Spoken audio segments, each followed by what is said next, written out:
Hey guys, today, if you can't tell already, we're going through a very brief overview and schematic of a semi-automatic mag-fed air blaster using HPA. This build is, well, known to most as the Red Baron, and it's honestly quite a simple build. I'll start by following the circuit around and then I'll explain any extra things that I've done.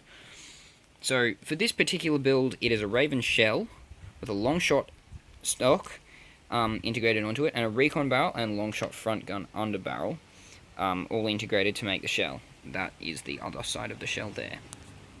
So, in this build, it's almost entirely pneumatic components, and the rest is PVC components or fittings. So down here is our quick disconnect, and that's just capped over at the moment, like so. There you go. So as you can see, this is a Series 21 connection, as I use on all of mine, which allows me to disconnect my hose without needing a ball valve in between the quick disconnects like I do with paintball fittings. Running up, we have just another, basically a riser of sorts, and then the actual trigger. NJV03 trigger, as usual. I've got a putty bed underneath it for it to sit in place, and the stock Raven trigger mechanism pushes the button. Moving up here, I've puttied down this fitting and that line. However, this is a T. This T runs both to the piston and to the main firing tank. Now, the reason I've done this is because when I had run just the tank to the piston, it slowed down rate of fire, something chronic. So I used this T fitting to run the line straight to the piston, and underneath that, you will see a check valve. I'll see if I can focus. Yes, there you go. That there is a check valve, and that actually prevents the back pressure of the piston flowing into the trigger, and so therefore the piston's volume will vent with the firing tank and open the breech. Okay, so there's a piston, obviously. It is a 20mm bore, 100mm stroke piston, and this is a polycarb breech link that connects the ram to the actual bolt, barrel, whatever you want to call it. This is a floating barrel design, which means the whole barrel will move back and seal inside the breech, and then move forwards after dumping. The reason this works is because the volume of the firing tank and the cylinder combined sit at a much higher pressure than the minimum actuation pressure of the piston. The minimum actuation pressure of the piston is about 38 psi based on a specification sheet, but I believe it actually is closer to 35. It's a low spring rate, single action spring piston.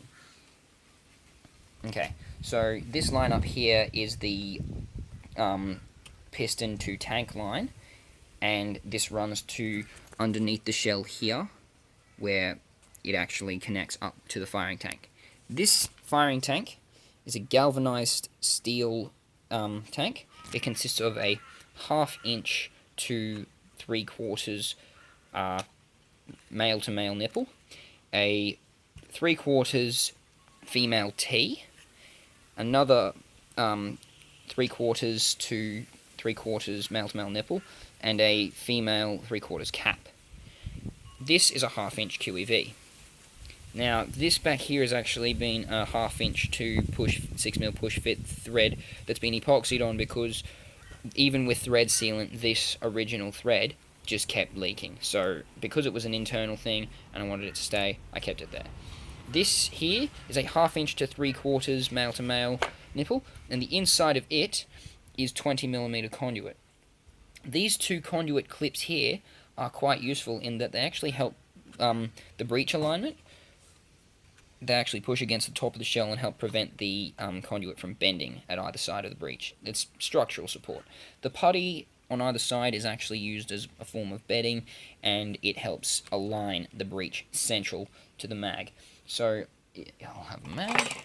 So when I push a mag up and in, it will sit. It's not currently aligned perfectly, so it won't sit completely. But there's your alignment.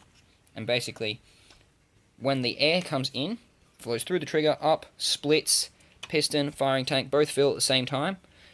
Piston extends, closes breech, pull the trigger, air dumps just enough to fire the dart, and then a fraction of a second later the breech opens, so the piston returns to this position. That's really as simple as it gets.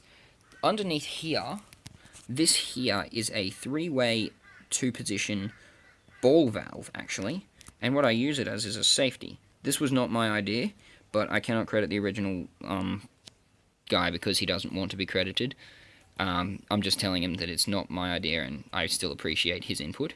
So that there is actually just in line with the piston before the splitter, which sits just under here, and this will basically, if I pull it, if I turn this knob, it will vent the piston without firing the tank, which allows me to open the breech and clear jams before firing.